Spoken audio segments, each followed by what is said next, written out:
Hi, this is Brian Daitzman. I'm editor-in-chief of The Intellectuals and founder of History of the Present, an interview series produced in conjunction with Lincoln Square. On this show, we are looking at the major forces that are shaping our time, whether it's AI, robotics, inequality, climate change, the new space race, and really the deeper moral and political questions of this era.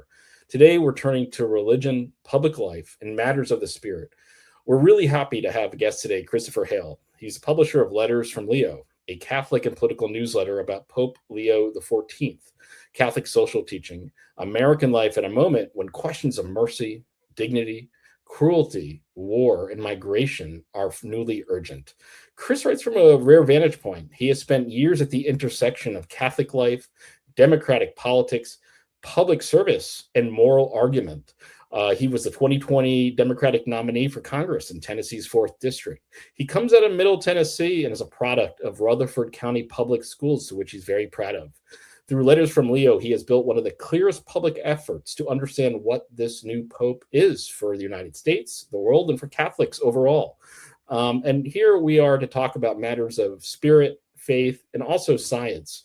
Chris, let's start. What is Letters from Leo? Why did you start it? Why recently? Why now?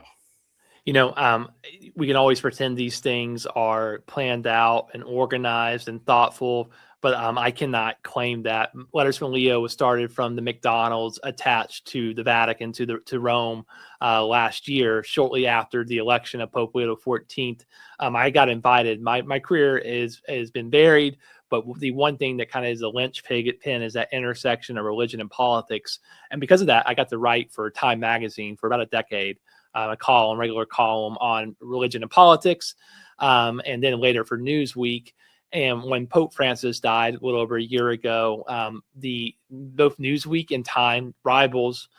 They don't have religion reporters. They don't have full-time religion reporters. So there's a dearth of knowledge or expertise, and so both of them ironically called me and asked me to cover for Time the election of Pope Leo XIV, and for Newsweek the death of Pope Francis. So I spent late April and early May living in Rome. It was a much better alternative to DC at the time. And I got to cover these events. And I'll say this, I think what I noticed as soon as he walked out of the loggia, I had an incredible view. I was eye level with him, maybe 100 yards, not less than 100 yards away. And the sense of excitement that happened around Rome, it's always connected to the Pope. This always happens, but you knew immediately. I saw with my eyes what was happening, but as soon as I saw my social media feed, which we really didn't have the same social media in 2013, Twitter was kind of still in its somewhat infancy of sorts, but you could tell that the American people were incredibly invested in this Pope. And so I kept on writing for Newsweek over that summer and for Time as well. Writing for print magazines is slow, and things move fast, and there's editorial realities. I have a day job. It was hard to get things out as quickly as I wanted. So I just started writing in July, Letters from Leo, a few times a week, but you could start seeing that it just really started exploding. It's not the quality of my writing. It's the people's interest in this Pope. I will say that the vast majority of my readers are secular. So they're not religious. And it tells you something, that secular audiences are listening to what Pope Leo XIV has to say. But yeah, so that's the birth of it. It wasn't anything romantic of sorts. It's something that's taken on a life of its own. And it's consuming a lot more of my life than I expected a year ago. Chris, I have a question for you. It might be easy, or it might be very hard. I think, but I really want to understand your take on it. What does it mean to be a Catholic man in 2026? To be a Catholic man today? I would say that it's dependent on age and also geography. I am in my mid-30s. I grew up in the United States in the South, and I want to just highlight that for a moment. So I grew up in Tennessee, which is one of the least Catholic states, at least when I was growing up, in the country. And so to be a Catholic was to be outside of the norms and conventions. It was to be the other in a lot of ways. But also politically, to be a Catholic in the South, in Tennessee, was strangely enough to be to the left of secular society. Evangelical culture pretty much marked the life Tennessee when I was growing up. We didn't really call it that. We called it non-denominational culture, but it was the reality around us. And so there's always a political entanglement for me to be a Catholic. It was to be other, to be a little bit separate from society, and to be somewhat more progressive. But that's a political level. I think at a moral, religious level, I think that to be a Catholic is to believe that God still acts in human history, and that God still has a place in human history. The Catholic worldview is sacramental, and that essentially means that God interacts with humanity through signs and symbols and substance. It's not like an ephemeral God, like in light years away. It's in our midst. So I think to be a Catholic in 2026 is to take everything that has happened, both good and bad. The church has within it such great joys and such great things to revel in, and also great pain and suffering and scandal. And it's basically to say, amidst all of that, I choose the faith. I choose to participate in this community for all its struggles, for all its travails, because I believe. And so I think I'm a struggling Catholic would be the best way to describe it. But I have never once, I don't think, really considered myself outside of the fold. Even in the darkest times of my faith, I have found meaning and mercy and memory in the faith of the apostles. One of my favorite things about being a Catholic is the history of the faith spans to Christ himself. So we take pride, I think, a lot of us Catholics, even if we don't practice, of having a sense of being there from the get-go and being a part of it. And so in this moment in time, I think there's a lot of people coming into the faith and a lot of people who are leaving the faith, but there's also those of us who have stayed in it through it all. And let me ask you, I mean, are you and I don't know much about your family history. Are you a recent convert, or your family, were you raised in the faith? I'm just curious to understand sort of this background, because this is not just politics to you. This is clearly, there's a spiritual dimension far exceeding the political, I believe. When we're having this conversation, who inculcated these values in you as a young person? I think it's I grew up in a secular household, to put it just kind of in a layman's way. So we weren't a very particularly religious family. The religious culture that surrounded us was evangelical, as I mentioned. And I think that what I found is there was inside of me, at least at times growing up, a sense of separateness that I felt to the culture around me. I think that the evangelical culture has many strengths to it. Community being one, a sincere faith being another. But I think it also has profound weaknesses too. Especially in the South, you found that oftentimes it became a social ladder to move up in society. There's a lot of social cachet, and like every teenager, who there's always a fear of hypocrisy. And I think I felt intensely a disconnect with the evangelical community that surrounded me, and perhaps what was going on day to day. So strangely enough, I kind of found a refuge in my Catholicism because it was separate of the religious identity that I grew up in. So it was something distinctive. My grandmother, who was an important part of my faith journey, was Italian Catholic. And so my roots were I would say generational, more than like culturally like infused in me day to day.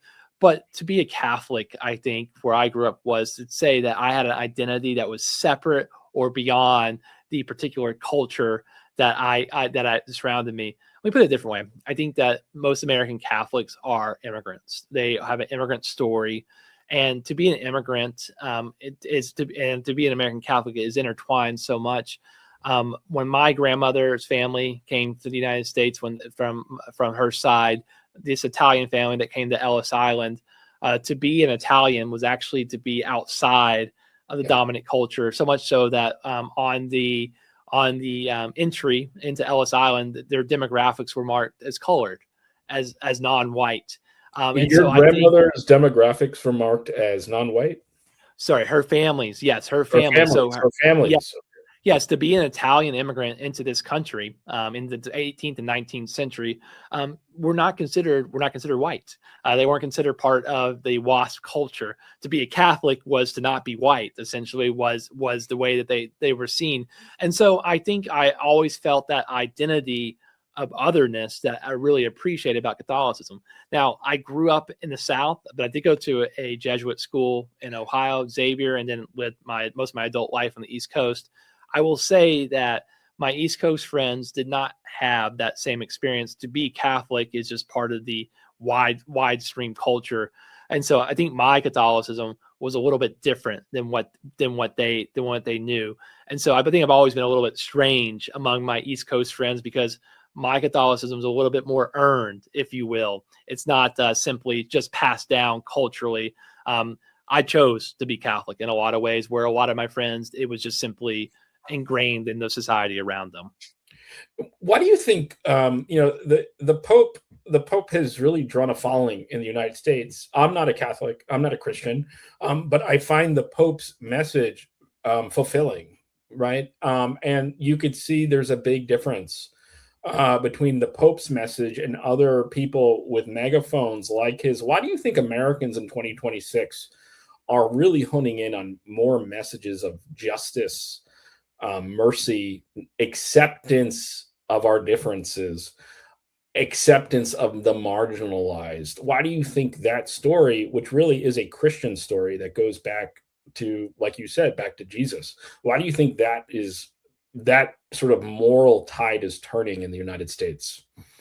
I'm going to answer it from two ways. I want to do a general way from all Americans, and then I want to do a particular way from really, I guess, my subset of the world, which is Democrats.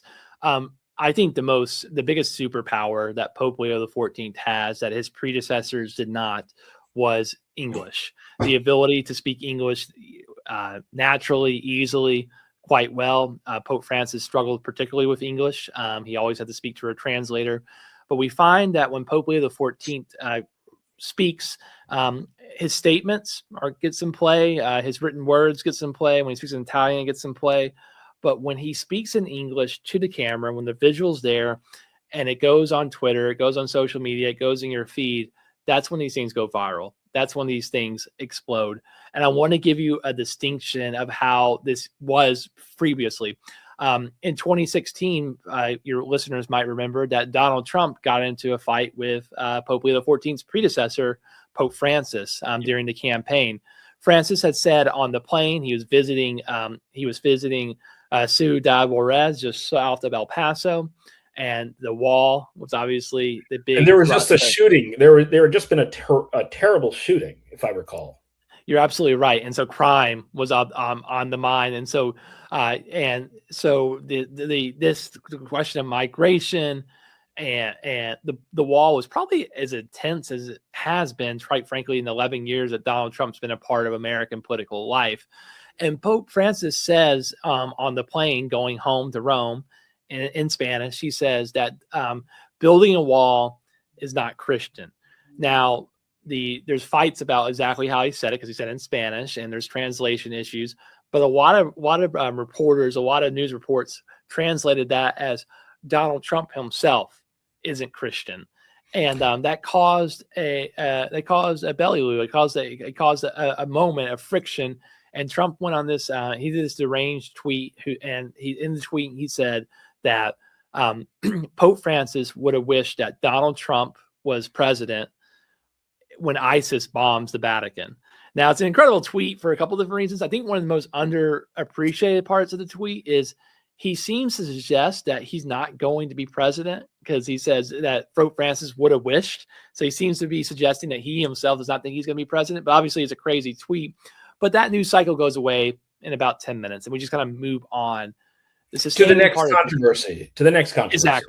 Exactly. And that is what I think is different this time, is that he's speaking in English, and Trump hears him in English, and he consumes him in English.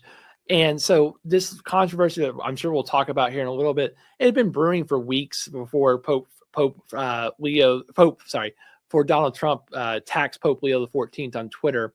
And really, Trump had for several weeks not taken the bait, had not responded to the Pope saying that he was against the war in Iran and he wanted a ceasefire. But I think consuming the Pope in English again and again was hard for President Trump. So that's the first thing. I would say the second thing is for Democrats in particular, why he really resonates for us is we're kind of a leaderless party right now, a rudderless party. And so he fulfills the political role of a hero. He does not have to compromise. He doesn't have to pass bills. He doesn't have to create a winning coalition. He can just say what he thinks, and what he's thinking is very principled, based on the gospel. I think Democrats really admire that. I think they find it compelling. I think they find it refreshing. But I do think there's a compelling lesson for my party. I mean, it's remarkable that the base of the Democratic Party is so enthralled with Pope Leo XIV, when Leo disagrees with the party on major issues, particularly around abortion, same-sex marriage, and even contraception. But I think it shows my party, that you don't have to put forth perfect candidates who hit every point of the Democratic platform to inspire the base. So those are the two big reasons I think that he's speaking to this moment. It's his English language skills, and also I think his principle leadership in an era of transactional politics. Chris, as a Catholic man, as a member of the Catholic faith, how does it affect you? I'm being very serious now. When you hear the president of the United States, which is a secular role, it doesn't mean you have to love every president, right? I'm sure there have been presidents who you didn't vote for that and still at least you admired parts of what they did. Maybe not everything they did, but there were probably parts you agreed with. What does it take as a Catholic man to hear the president of the United States speak of the Pope in such highly insulting, personal terms? And this is sort of unique in our history. We've really never had this before. I'm just asking you, as just a Catholic man, what does that mean to you as a person of faith? I was shocked, but perhaps not surprised. I mean, I think that it seemed to me that even throughout the first presidency of Donald Trump, he had actually not laid hands really on Pope Francis outside of that tit for tat in 2016. So he has seemed to have a restraint about him. He seemed to know that there were certain things, not many, but certain things that were off limits. And so it was shocking. I think that he actually took the bait, and that he went into this one-sided fight with the Pope. So in Catholicism and Christianity, we're in what's called the season of Easter. I think most secular people understand Easter as being a single day, but in Catholicism, it's 50 days. We're still going on. We're still in the middle of Easter. And that first week of Easter is considered the octave. So what that means is the first 8 days of Easter are one day in Catholicism. It's all tied up into one. And all this occurred. This is a very holy time in the faith. Correct. And it's the Orthodox Easter Sunday as well. So it's a very holy time, not just for Catholics, but throughout all Christendom. And so I think it was stunning that he took this fight at this point in time. As you recall, the Sunday before, he had mocked Islam and said that he was going to blow up Iran. During the week leading up to this, he said that there was going to be that they were going to destroy the civilization of Iran. All this happened during Easter, so it was awful to watch this all take place in the same time period. But I don't think, in retrospect, it's really that surprising. I think that it was inevitable. I consumed this a lot more than average people. Donald Trump had been asked again and again about Pope Leo's opposition to the Iran war. Your listeners may or may not know that Leo had spoken out from the war since February 28th, but his language had crescendoed consistently throughout Lent. And you might remember on Palm Sunday, he said that Jesus does not hear the prayers of those who wage war. Or even the day before Trump lashed out, he said that there is a delusion of omnipotence, which is an incredible phrase that seemingly was perhaps directed at President Trump. But what took Donald Trump over the top was actually this interview on 60 Minutes. I think your listeners know that Donald Trump loves golf. And so this was Sunday, Masters Sunday on CBS. It was Scotty Scheffler, the American, versus Rory McIlroy, from Northern Ireland. And if the American won, historically Trump called the winner of the Masters when he was an American. Scotty lost, Rory won. And so what comes on next after the Masters on CBS is 60 Minutes.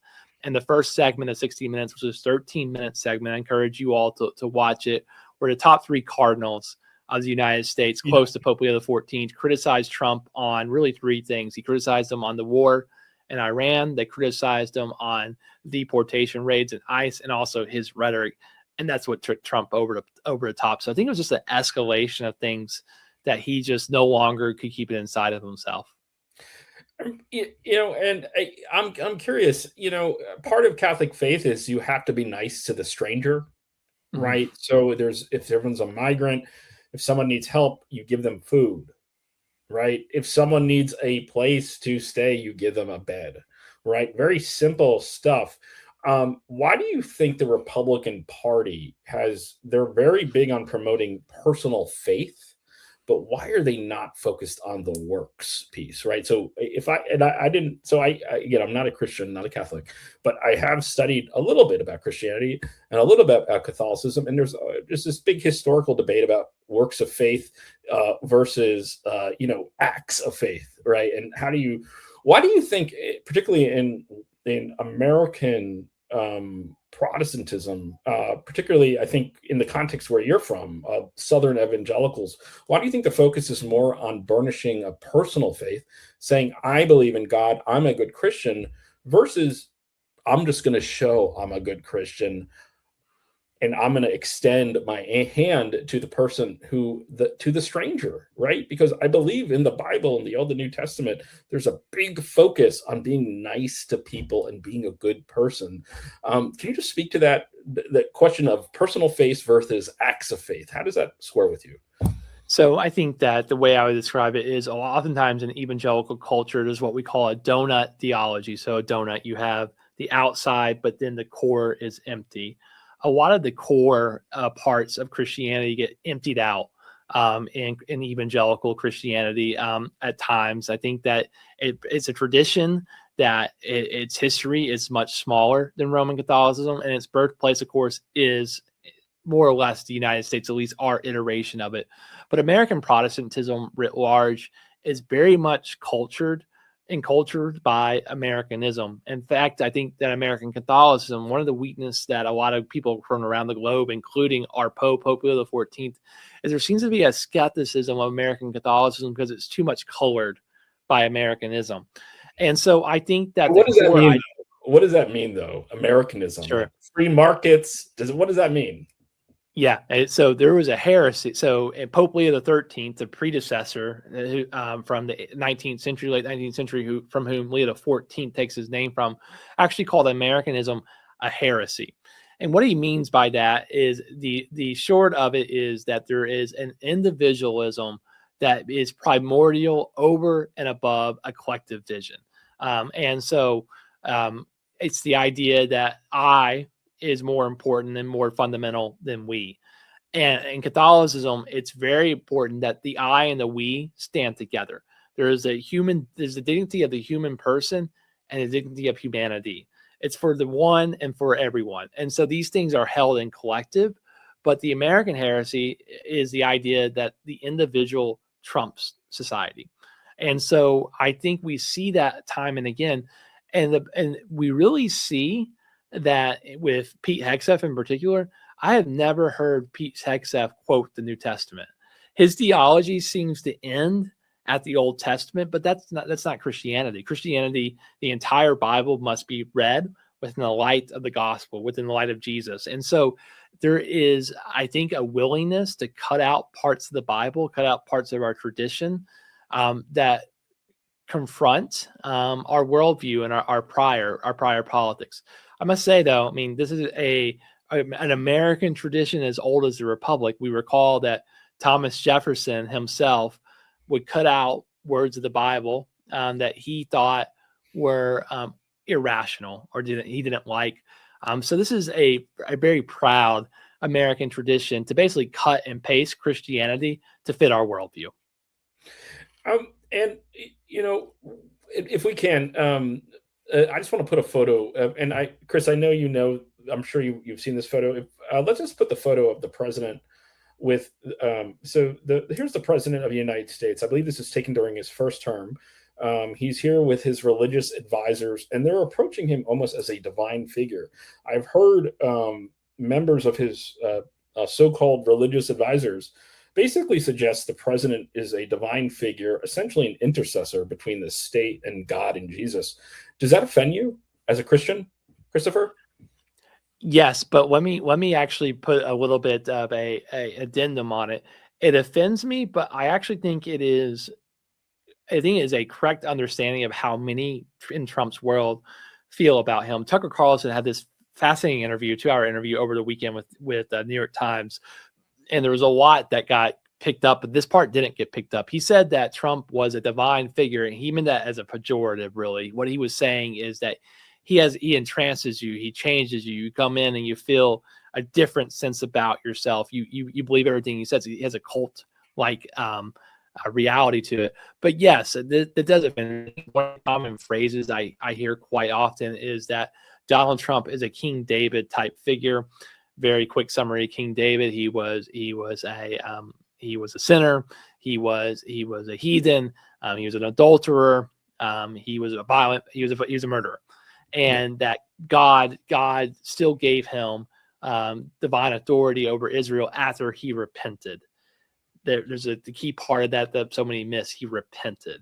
He Right. And not only did he ways. repent, though, but God was so impressed that according to the New Testament, I believe, and the Old Testament, and not to get too into the Bible here because Sure. we're not a Bible show, but he was so impressed by that repentance that the Messiah would come through David and Solomon, right? Correct. Jesus was a direct descendant of David, right? Correct. And so, yeah, please continue, Chris. Sorry, I just want to add. Absolutely. No, you're absolutely right.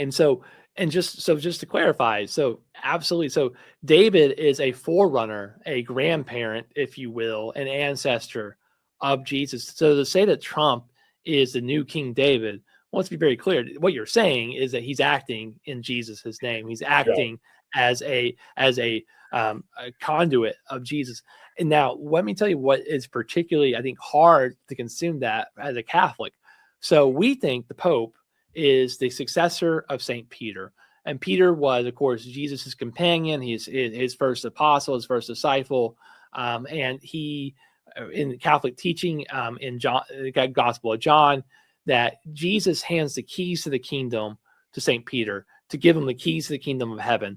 So in Catholic theology, the Pope is the successor of St. Peter, and he holds the keys to the kingdom of heaven. There's a lot going on there, but let's put it in more simple ways. He's the vicar of Christ in Catholic theology, which means that he acts in the name of Jesus. Is he Christ on earth? Not really, but not too far away. He is the holiest person on earth by virtue of his office. He holds the keys of the kingdom. So when you're saying that that Donald Trump is acting as the new King David, you're actually making a competition of sorts with Catholic worldview. You're suggesting that he has authority over and above the Pope. And so this conflict, that's the competition that it seems like Trump wants that competition, though.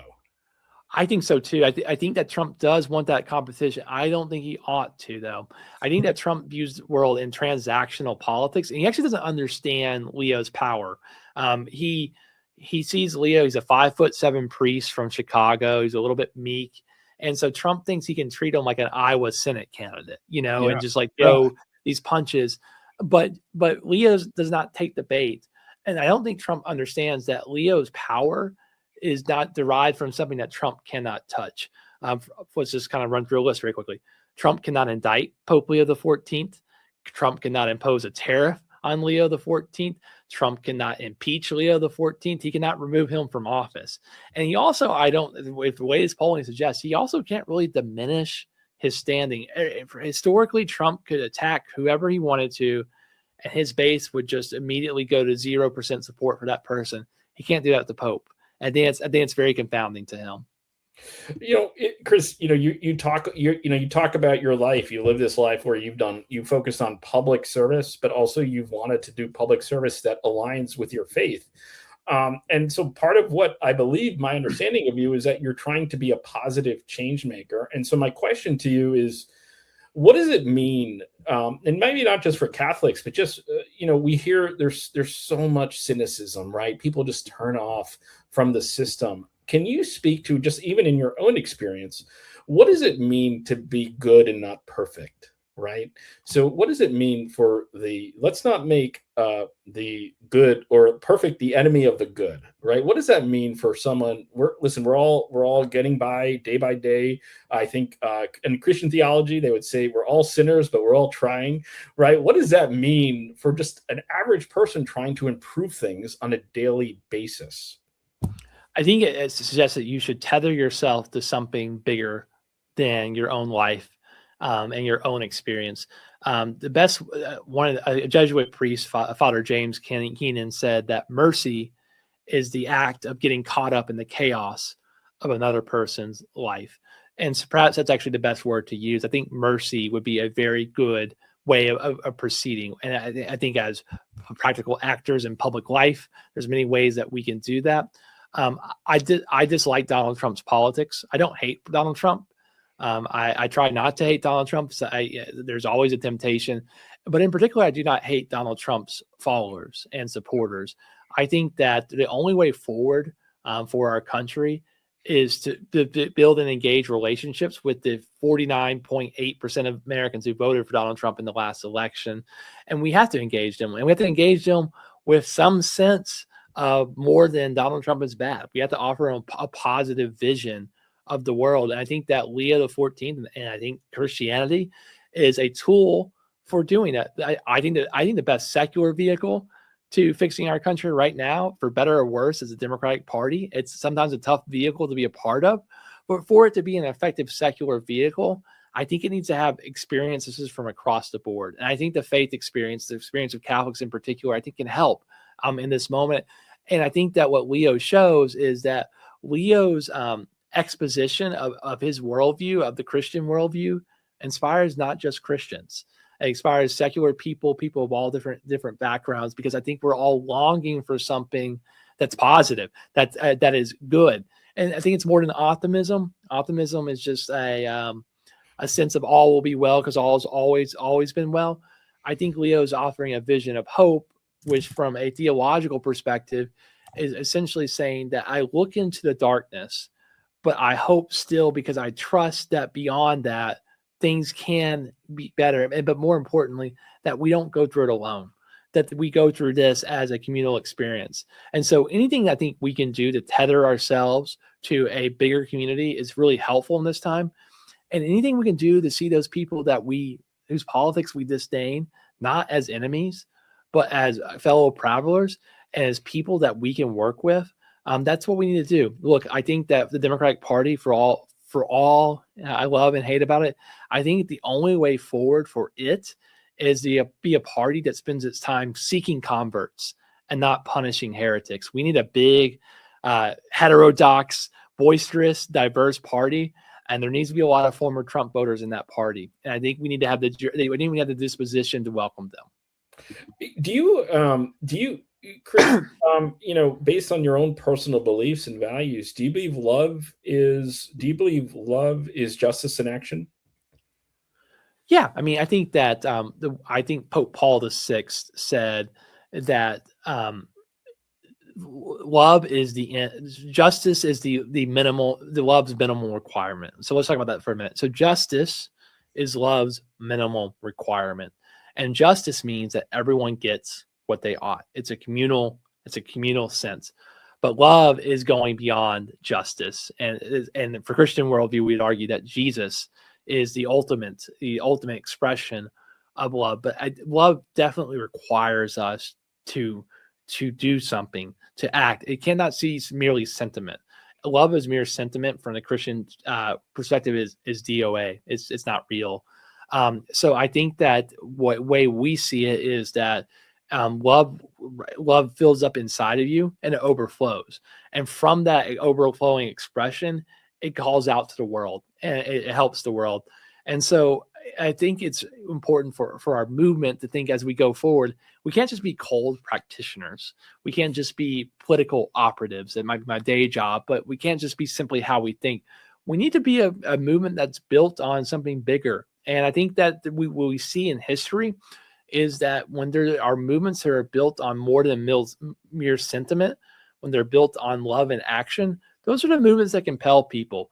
And we need a compelling movement to get past this era of MAGA authoritarianism, because we have to realize that people are not looking to authoritarianism because things are going well. Yeah. They're looking to authoritarianism because things are going bad. And you know, in the 1930s, fascism was not on the rise because it was strong. It was on the rise because the results of democracy were weak.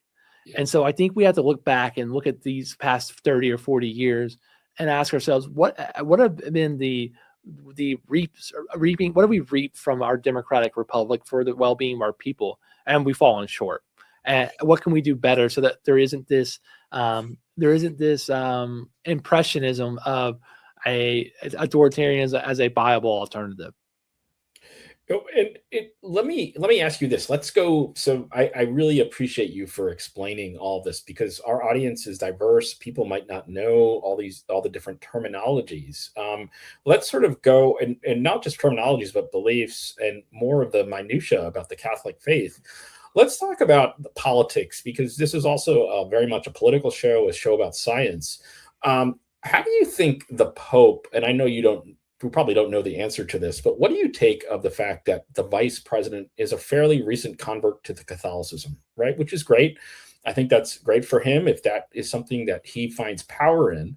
At the same time, though, in the last year or so, I recall him in basically kind of trying to instruct the Pope on Catholic theology. And I'm curious again, you probably don't know the answer to this, but as just someone who's maybe modest and has some humility, how do you think that comes off the politics of a vice president trying to tell the Pope or his legal representatives who have studied Catholicism their entire life what Catholicism is? What we see in the Catholic Church is we are an evangelical faith, and we're not using that like evangelical Christianity. I'm using that like the term evangelical, evangelium from the Greek, which means to spread the good news. So we want to be a faith that grows midst. We want to be a faith that grows out. And so therefore we do accept converts. We want the faith to grow bigger. However, what we find is a lot of times converts are very zealous in their beliefs. And I think falling a little bit short in their knowledge. 98% of Catholics in the United States are cradle Catholics. We were born into the faith and we practice the faith, and it's about 2% are converts. I think what J.D. Vance miscalculated there is to be a cradle Catholic. We think every cradle Catholic who's listening to this show, practicing or not, they know exactly what I'm talking about, that our grandmothers had the photo of the Pope on the wall. For me, it was Pope John Paul II growing up. For my parents, it was John XXIII. And whether or not you like the Pope's politics or not, whether or not you like every word that comes out of his mouth or not, you respect him because he's the Pope. We kind of went through that theology before, but I'll be very clear with you. There's things that disagree with Pope Benedict XVI on during his pontificate. He was Pope for 8 years. I never uttered a single negative word about him publicly. And I appreciate, and I found a lot of good in what he did, because that's actually the perspective that we're asked to bring to the office, is we're supposed to find the good in the Pope and praise it. And so I think J.D. Vance, because he is not a cradle Catholic, he doesn't have that intestinal reality of this is what we do. We don't criticize the Pope. We don't go on CVS, as you said in January 2025, and accuse the Catholic Church of profiting off of migrants. We don't accuse the Pope Leo XIV of opining on theology and not knowing what he's talking about. J.D. Vance has only been vice president of the United States for 16 months. He's only been a Catholic for a little under 7 years. And he's already gotten in a fight with 2 popes. And so I think that everyday Catholics, even those who agree with J.D. Vance's politics, politically, they cringe at that. I think a lot of Catholics who are considered self-conservative, who voted for President Trump, they cringe at that because they know that's not how we operate. And I appreciate you for that answer. When the president of the United States, so recently, and I've talked about this on asked previous guests about this, when the president of the United States, he's on Air Force One, he's talking to a journalist. He said, I don't think I'm getting into heaven. He said that. I don't think I'm getting into heaven. And it's sort of it's the president of the United States, and just imagine that's a very awkward thing for journalists to hear. Why don't you think the president thinks he's getting into heaven? I have a few thoughts about it. I will say this. I think that actually I'll give him credit as a Catholic and a Christian. That's actually a more, I think, viable disposition than I'm convinced I'm getting to heaven. So I will say that. I think it's a more viable disposition than the others. But I think oftentimes journalists cover this as like a deeply reflective moment. He's looking to the heavens. We've seen this time and again for 11 years, the Trump pivot. We've been told time and again that Trump found God. He found God after the Butler shooting. He found God this past week after the White House Correspondents' Dinner. But these words are empty because we never see evidence that he takes this moment of Seriously. Reflection and changes his ways. I don't see any evidence of President Trump ever changing his ways. I must say, he got into politics at just shy of 70 years old. It's hard to change your way after that amount of time. But the media seems to buy in to the idea that anytime he brings up afterlife, that he's growing more reflective in who he is. I think it's I can't get in his mind, but I think it's just kind of a random thought that kind of comes out and then goes away. I don't think he's spending a lot of time thinking about his own salvation. St. Paul tells us that we have to work out our salvation, and I'm not sure President Trump gets an A+ in that. What is salvation, right? So does that mean you don't have to be perfect, right? No. In the Catholic faith, what does that mean? What does it mean to be a good person in the Catholic faith? Yeah. Well, those are actually two distinct questions. So to be a good person and salvation are separate. Let's go on the good person component. To be a good person is to uphold the commandments, and when you fall short, to seek forgiveness. And I think that's actually the most important part. Is that second part is the requirement is that anytime one falls short, anytime one does not live up to the demands of the gospel, to seek mercy. In Spanish, the word mercy has a gerund, misericordio, and that means mercy-ing, ing. It's an interesting word because what it means is mercy-ing means actually a verb, right? And what it suggests is that when God mercies us, when he mercies us, ing, he actually makes us a better person. So in Catholicism, you don't become a better person through strict discipline, through perfect behavior. What about showing off rich? What about showing off wealth and showing off all your earthly accomplishments?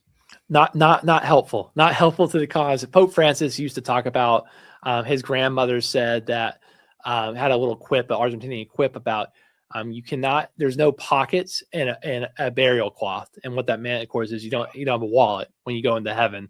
None of the earthly riches matter whatsoever.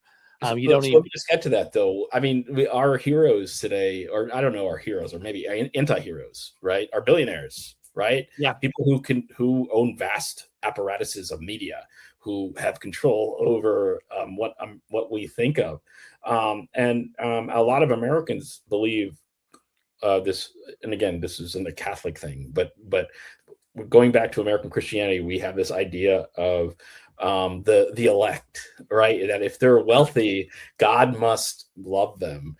Can you speak to that? And I know and I just want to ask to that. Does God care what your bank account says, in your opinion? I know you can't answer for that, but in your understanding, does it matter what's in your bank account? How rich you are? How cool people think you are? Does any of that really matter? The Gospel of Luke, Jesus in the Gospel of Luke would actually suggest that it makes it harder. The more things you have actually limit your possibility of salvation, of getting into heaven. He says in the Gospel of Luke that it's easier for a rich man to get through the eye, which is like the middle of a needle.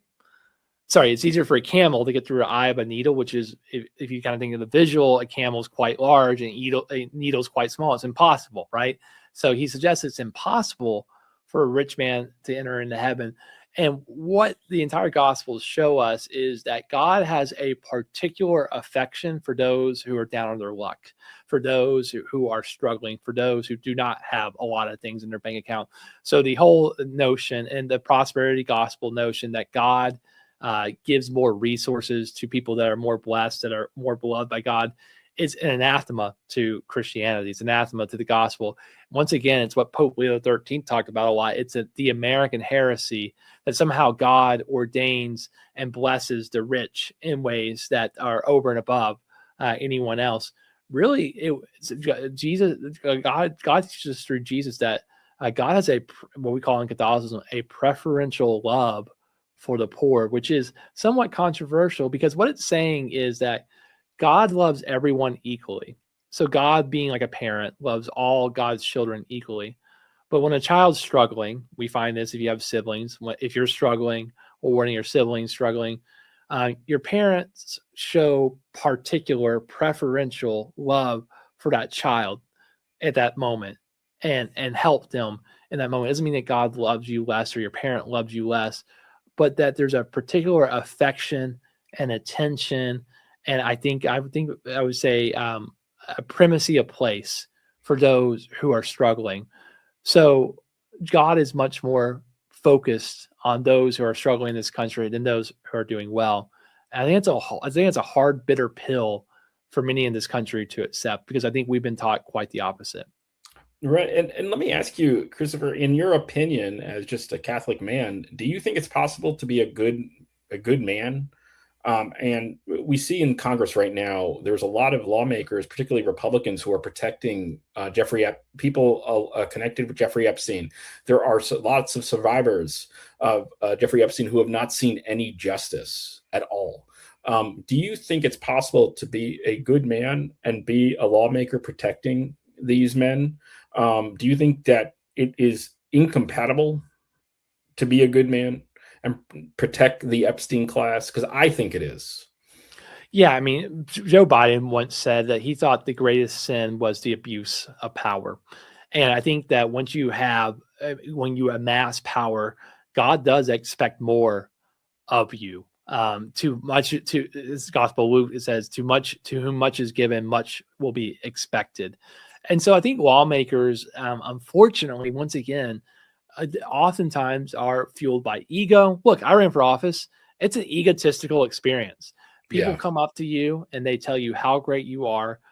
They will tell you the sky. They will tell you the sky is red, and red if you think the sky is red. They will do anything. It becomes unfortunately a very self-inoculating system, and you believe against all odds that you are the center of reality. You're the center of attention. It can be addictive. I tried really hard in my own campaign to have 2 feet to the ground, but it's hard. There's a lot of accolades. There's a lot of attention. There's a lot of at least self-conception of power. But it's very clear in the Christian tradition that the more the power that you have, the more it is expected to you. In some ways, the more narrow the road is to being a Christian is. The expectation that you stay on the road is very tight. There's very few separate paths you can take. And I think that's something that I would be thoughtful of if I was in power. There are so many more opportunities to be corrupt the more power you have. And so I think the thoughtfulness is so needed. I'm glad that Donald Trump asked if he was going to heaven or not, but I wish you'd think about it quite a bit and reflect on it. And I find in my own work with lawmakers, I love a lot of them, reflection is not the norm of Washington, D.C. And in fact, I think— Why is that though? So if you think about what it's like to be a lawmaker in the United States, let's just be a member of Congress. So you are expected to raise at least at this point, probably $2 million at minimum in a period of 2 years. A lot of these people don't come. Does that take all your time? Are members of Congress, my understanding is that, and I apologize, Chris, just because I Sure. think it's important that people understand this because you're in the weeds all the time. How much time do members of Congress, not Democrat, not Republican, but really expected to be on the phone bringing in money? They spend more time getting money than a beggar on the side of the road. Like that is what they're like. That is their job. I mean, so you're expected. It's a full-time job. Like you dial for dollars. Now, I will say one of the things, obviously, these younger lawmakers, my fellow millennial AOC, when she's created this small fundraising system where she doesn't do call for dollars, but let's be honest about that itself. Like that so that she's not on the phone 24/7 the same way. But if she took a unpopular position, that does threaten her bottom line for base. Yeah. So every politician faces this. And so let's just reflect on that for a second. So if you imagine the expectations of being a reflective, thoughtful person, you have to be untethered to the consequences of this world.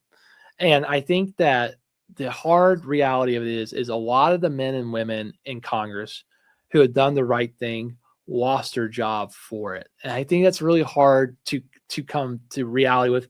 I think about I was And what very does that mean, though? They've done the right thing. What is the right thing?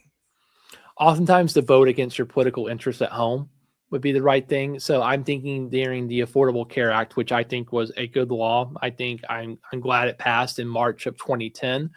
But you had about 40 Democrats who took votes that cost them their career because they were in districts that did not approve of the Affordable Care Act, but they did the right thing. Unfortunately, they did the right thing, and now we don't know their names anymore. So the incentive structure is to not do the right thing. And that's the nature of politics, though, writ large, not just money. I mean, I think that even if there wasn't money flowing in, these folks would have lost their seats. So we need, I mean, so just to be a little bit more explicit, like the hero of Christianity is a man who was murdered, who was crucified. And just in Christian theology, Jesus dead on the cross is the source of Christian power. So we think that it's through losing to some degree, through sacrifice, through giving your life up, giving your success up, giving your seat up. That's actually the true power of life, of being a Christian, that God takes that sacrifice and raises you up. That is a beautiful message. But just to clarify, that resurrection is at the end of time. It's not here and now. You suffer here and now when you make hard choices. That's a hard message, I think, for a lot of people to buy in modern politics. So I think the best heroes in our generation, the profiles of courage, to use John F. Kennedy's language, I don't think a lot of them actually hold office anymore.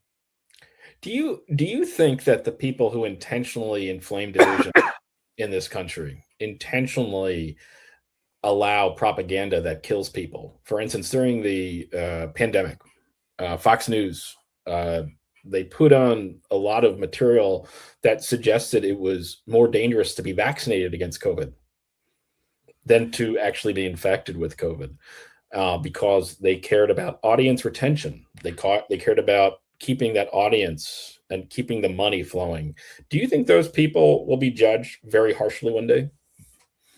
I think, once again, the more power you have, it's not just money. If there's political power, there's cultural power.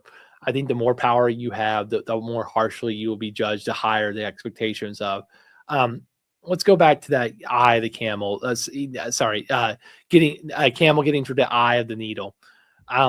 That impossibility of a rich man getting to heaven.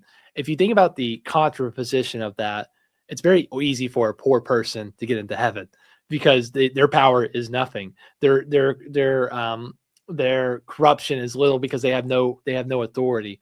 So I think the more you go up the pole of power, the more it's expected to you. But it's a hard life, and I think that what I would say again and again is we're not going to get it right. I feel in my own experience, the more subscribers I get on Letters from Leo, there's this temptation, you probably feel this too, of what's called audience capture. And what I mean by that, audience capture means that basically the worldview of your audience is core to maintaining your influence and your relevance. And so you're very scared sometimes to challenge your audience because it could cost you subscribers, it could cost you relevance. And so I think it's a temptation of all of us. I think what Christianity offers is not just this is wrong, this is right. I want to go back to that, what I said before, mercy. So God has a preferential option, as I said, for the poor, for those who are struggling. But we also believe in Christian theology that God has a preferential option for the parts of us that are weakest. That God has a particular affection for the parts of us that struggle with greed, that struggle with impropriety, that struggle with dishonesty, would struggle with power. And so I think what Christianity offers us is a chance to say, I know I struggle with this. I confess publicly that I struggle with this, and I offer it up and I ask God to change that about me. And so I think what we can look for in our leaders perhaps is not perfection. As you said, don't let good get in perfect get in the way of the good. I'll make a controversial claim. We'll go at it though. I mean, do I have skepticism about the veracity of Marjorie Taylor Greene's conversion on Jeffrey Epstein, on Donald Trump, and the rest? Absolutely. But she is saying things that I agree with, and she has suffered, if you will, for her position. She lost her power. She lost her seat of power. And so I might be skeptical of the sincerity of that, but she confessed. She said that I made it wrong and I did wrong. And I think as Christians, but let's just say more generally, I think as a movement, as a progressive movement, once again, we can punish heretics. Marjorie wasn't with us on this, that, and the other for the past 5 years, or we can seek converts. And I would suggest for all of us to start seeking converts and also look at ourselves, at our weakest parts of ourselves, and ask, perhaps we can be open to changing that in ourselves and not be so hard on ourselves. God doesn't punish the broken parts of ourselves. God heals those parts of ourselves. And I hope that God heals the broken parts of our nation as well. It's a really powerful message, Chris, honestly. What do you think Democrats, because you're coming at this as a Democratic political operative, what do you think the 2026 election, what is your thesis on the 2026 election? What should the focus be on? Well, I think obviously the gerrymandering has changed everything, but I think that the just a general reality is that Democrats ought to win back the House, and they actually have a decent chance of winning back the Senate. Strangely enough, I think with the gerrymandering, they actually have maybe some days a better chance of winning back the Senate and even the House. But I hope that we really focus on what's happening with the war, because I think that Americans have really, I've seen a split on this. You see the numbers that the American people do not want this war. And the war represents, I think, what President Trump promised time and again, that he would be a pro-peace president. But that was really kind of the centerpiece of his candidacy in 2016. And one would argue that's maybe why he won the Republican nomination and the presidency. Remember, the first thing he said out of the box was in 2015 was that Bush was wrong on the war. And he criticized Jeb Bush for defending the war. And that became kind of the first headline. That was when he gained traction, was when he was willing to criticize President George W. Bush because the war in Iraq was so poorly executed and was based on a pretext of lies. And Americans really connected to that. And so I think what you're saying, the war in Iran, bringing that back, how that's real centrality. That's I think the base is going to have a real problem with this war, particularly the Republicans. I agree. And I gotta be honest, like I look at the polling on this, and so like people experience the affordability crisis and it's real. Yeah. They actually don't need to be told about it to some degree. They know the experiences of going to the gas pump and paying for more. The ads don't actually make a huge difference on that. We find that people experience that in their bones. They know who president is and what's going on. But I think the war is something that most importantly, it fragments the MAGA coalition. You see, if you recall, this fight between Pope Leo XIV and President Trump was over the Iran war. Leo had gone after him again and again and again on migration for almost upwards of a year, but really was this fight over Iran that made things become so intense. But one of the things we don't really see in that is there was a fissure in the MAGA coalition among Catholics and evangelicals. Ironically, evangelicals very much support the war in Iran. As you might know, really a part of the evangelical identity in the United States is support for the nation state of Israel. They would argue, I think incorrectly, that this is biblical in nature. And Catholics, no matter their political disposition or not, there's not a history of Catholic support for the nation state of Israel in a biblical way. So there tends to be a more rationalist view of over-formed interventions in the Catholic Church. And so I think that you're seeing, as I would say, that 1 in 3 Trump Protestant Catholics probably oppose this war. And that's a big deal. That's a big deal. In 2006, we saw the biggest divergence from the previous election cycle of Catholics. About 15% more voted for Democrats versus 2004. And the number one reason was the Iraq war. And so I think the Iran war is what we should run on. I think if we did one issue to be the Iran war, all these other things do matter. There's no doubt about it. But this is the one where I think the vast majority of the country agrees with us. And also, too, I think the vast majority of the country has significant fear of where it could go. Yeah, and let me ask you this, and really two more questions. And Chris, I really appreciate you spending all this time with us today with Lincoln Square and the Intellectualists for History of the Present. What do you think should be, there?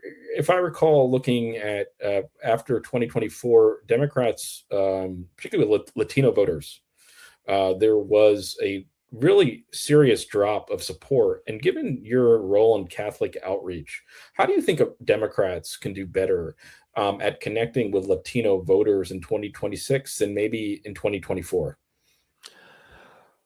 Well, it's I think the big thing I would say is that there has to be a bigger and more diverse, and I would say less ideologically rigid Democratic Party.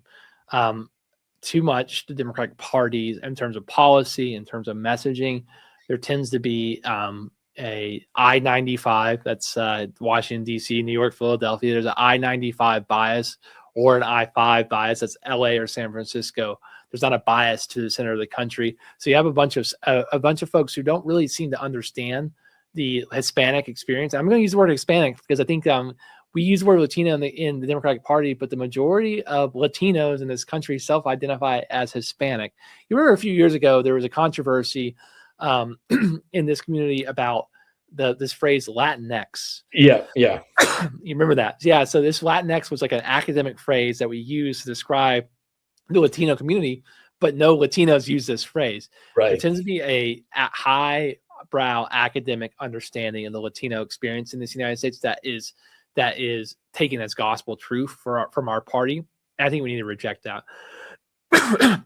You see is, go ahead. I mean, interrupt. Oh, no. I think this is really important because I've seen a lot of very experienced political analysts and experts saying that this is a real challenge for the Democratic Party, that this could be basically outcomes could be determined by how well Democrats are able to really speak to the Hispanic community in terms of values, right? Absolutely. And what we see is we are going to have an inflated performance among the Latino community in 2026 because of what's happened with the ICE deportation raids. President Trump has, I think, smartly, at least politically, toned those down. At least they're still happening all across the country, but they're not making a centerpiece. They're not doing exclusives with Fox News. He's seeing the backlash. He sees the polling on that. He does. And so we can't rely on that. It will help us in 2026, but I don't think we can rely on that 2, 4, 6 years in the future. I think what we have to realize is that the Latino community culturally is more conservative than white Democrats. It's just the reality of it. They're more religious than white Democrats. Economics, they're somewhat progressive, but they tend to overall reality be to the right of the white base of the Democratic Party. And I don't think the Democratic Party has come to terms with that. Right. And let me give you an example of this, at least from the Catholic perspective. In 2024, I helped, I was a volunteer, I wasn't on payroll, do Catholic outreach for Vice President Harris. I spent tens of thousands of my own dollars because there wasn't really an actual effort from the campaign itself. It was weak. But the worst decision that was made during that campaign was, one of the worst decisions was Kamala Harris did not go to the Al Smith dinner. And maybe your listeners know this. It was big on West Wing. Al Smith dinner is this big Catholic dinner in New York City. It's an honor of Al Smith, the first Catholic nominee for president of the United States, who widely was believed to lost because he was Catholic, because of anti-Catholicism. And I believe he was the 1928 Democratic nominee for president. He was a Catholic, Al Smith. And this was about 35 years before President Kennedy. So the country was just really not there yet. We weren't there yet. That's absolutely right. You nailed it. And this event is meaningful to Catholics. The way that Kamala Harris and her team saw it. Now you got to kind of imagine, like, Kamala Harris is like median staffer, like big, like I would say medium top staffers, like in the mid 40s, very secular. It kind of has gone through a typical left wing experience, and so they saw this dinner as an artifice of a different time. Yeah. And they saw it as a fancy dinner in New York City with a, Rich people in tuxedos. absolutely. Yeah. And to their defense, they're not completely wrong. And it was hosted by Cardinal Timothy Dolan, who's no longer Archbishop of New York, but he is conservative. He definitely, I think, I curried favor with Donald Trump too much. But they were worried about the image of her being in New York and not being on the ground in Pennsylvania. I was worried about not what was happening in New York. I was worried about what was happening in Bucks County, Pennsylvania, when the next day on the newspaper, they called it a snub. And I worried about Latino communities throughout Philadelphia and Pittsburgh. And I worried about Latino communities outside of Atlanta, because it fueled into the incorrect narrative that the Democratic Party is anti-Catholic, but we let that happen. That was a self-own. It was, and so I think what we have to do as a Democratic Party is make proactive efforts. One of my favorite things about Donald Trump, I'll confess, is that he will go to communities and be very explicit and transactional about what he wants. He'll say very explicitly, Catholics, I want your vote. Yeah. And in the Democratic Party, we're actually sometimes afraid to use these class-based arguments. We'll say, oh, people of faith, we see you, but we don't actually explicitly make the ask. And he did. And the great superpower of Donald Trump is that he has evangelicals and OnlyFans porn stars in his coalition. They somewhat get along because he's asking them to be there. And we need to ask these communities to be in our tent as well. Oh, Chris, I just want to say once again, thank you so much for coming today. Last question is, what are you working on? If people want to get involved, for instance, in what you're doing, particularly as a Catholic, particularly as a Catholic Democrat, can people reach out to you if they want to get involved, if they want to help, doing part of your organization and working with just Americans, every day in terms of trying your best to promote the values that you want in our democracy? How can people get in touch with you? Is it letters from Leo why don't you just speak to what you're working on and how people can get in touch so that we can, continue this conversation? Yes. So the lettersfromleo.com, letters-from-leo.com, or you can Google it. What I intend this space to be is we write every day about the intersection of Pope Leo XIV and American politics. Here's my religious belief. This is my belief. I think that in 1978, there was a Pope elected from behind the Soviet wall, and you might know him, Pope John Paul II.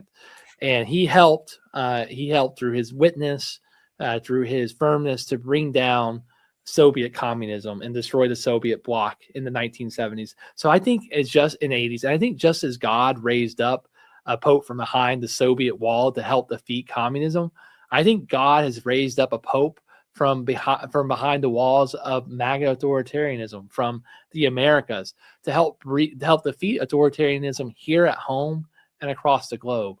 And so I think Leo is a major protagonist in that effort. And so from that worldview, I write letters from Leo so that we can understand what Pope Leo XIV is doing every day in his pontificate. He's the first U.S.-born pope. But what I'm trying to do is I'm trying to build a Catholic movement of people the Catholic faith, people of goodwill, people who are interested in this, and build a movement, a moral-based movement to help stand up to MAGA authoritarianism.